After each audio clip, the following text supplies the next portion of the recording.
Oktyabrın 15-də Bakıda enerji, qida, ətraf mühit və iqlim təhlükəsizliyi sahəsində çağırışlar mövzusunda beynəlxalq konfrans öz işinə başlayıb. Konfransa giriş sözü Azərbaycan Milli Elmlər Akademiyasının prezidenti akademik İsa Həbibəyli açaraq tədbirin əhəmiyyətinə toxunub. Belə bir nüfuzlu beynəlxalq konfransın məhz Azərbaycanda keçirilməsini tamamilə məntiqi və real addım kimi qiymətləndirib. Akademik İsa Həbibəyli prezident İlham Əliyevin iradəsi, himayəsi və iştirakı ilə COP29 kimi mötəbər bir tədbirin Azərbaycanda keçirilməsinin dövlətimizin yaşıl iqtisadiyyata keçid strategiyasına, milli, regional və qlobal səviyyədə ətraf mühitin qorunmasına, iqlim dəyişmələrinin qarşısının alınması işinə verdiyi tövbənin məntiqi nəticəsi olduğunu bildirib. Akademik İsa Həbibəyli Azərbaycanda yaşıl energetikanın inkişaf etdirilməsi üçün mühüm dövlət proqramlarının həyata keçirildiyini vurğulayıb. Onun sözlərinə görə prezident İlham Əliyev tərəfindən alternativ və bərpa olunan enerji mənbələrindən istifadə olunması üzrə müəyyən edilmiş dövlət proqramı ölkəmizi dünyada bu istiqamətdə zəngin potensiala malik bir dövlətə çevirəcək. AMİA prezidenti əlavə edib ki, ölkəmizdə alternativ enerji mənbələrini,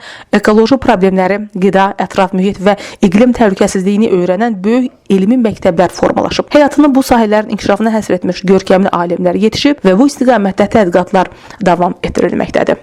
Sonra Sumqayıt Dövlət Universitetinin rektoru vəzifəsini icra edən AMİA-nın müxbir üzvü professor Əminağa Sadıqov çıxış edərək ətraf mühit və iqlim təhlükəsizliyinin müasir dövrdə ən aktual və praktiki problemlərdən biri olduğunu söyləyib. O, bu problemlərin həllinin qlobal səviyyədə dərin və fənlərarası yanaşmaların tətbiqini tələb etdiyini vurğulayıb. Bildirib ki, bu məqsədlə dünyanın bir sıra inkişaf etmiş ölkələrində müxtəlif elmi platformalar formalaşdırılır, geniş miqyaslı layihələr həyata keçirilir. O, vurğulayıb ki, Elm və Təhsil Nazirliyi dövlət siyasətinin prioritetlərinə uyğun olaraq dayanıqlı inkişaf təmin edilməsi, alternativ enerji mənbələrindən səmərəli istifadə, ekoloji problemlərin azaldılması və sairə istiqamətlərdə kompleks tədbirlər planı həyata keçirir. Nazirlik bu məqsədlə elmi tədqiqat layihələrini, beynəlxalq və respublika səviyyəli konfransları, həmçinin müxtəlif təşəbbüsləri dəstəkləyir. Tədbirdə konfransın əmsədri Amerika Birləşmiş Ştatlarının Auburn Universitetində çalışan Azərbaycanlı alim professor Rəşad Kərimov çıxış edərək beynəlxalq tədbirin mövzusunun müxtəlif elm sahələrini əhatə etməsinin təsadüfi olmadığını bildirib. Müasir dövrümüzdə qeyd edilən problemlərin yalnız bir elmi istiqamətin vasitəsilə